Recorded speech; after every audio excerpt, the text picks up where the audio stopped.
everyone, welcome to Christian's Travel Channel.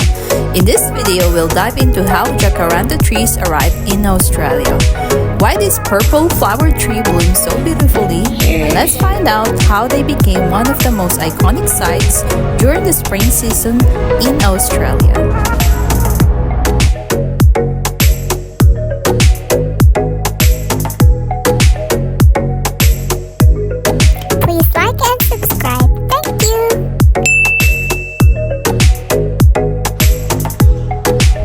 The jacaranda trees are one of the most beloved and visually striking trees in Australia, especially during their blooming season during the mid of spring season, which is around the end of October until early November.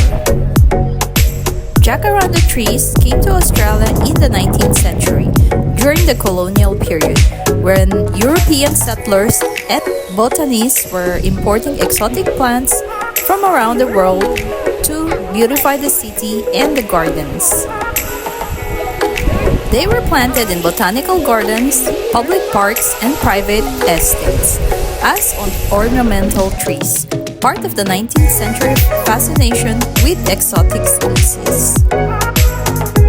The jacaranda is native to South America, mainly in Brazil, Argentina, and Bolivia. It was admired internationally for its spectacular purple-blue blooms. European botanists collected seeds and specimens from South America and distributed them across the British Empire, including Australia. By the early 20th century, jacaranda had become common in Queensland and New South Wales, especially in Brisbane, Sydney, and Grafton. Town planners and local councils use them for street beautification, since they thrive in warm climate and sandy soils.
Thank you so much for watching. We appreciate sharing your time watching this video. If you like this video, please consider giving our humble travel channel a like and subscribe. Until next time, and have a nice day.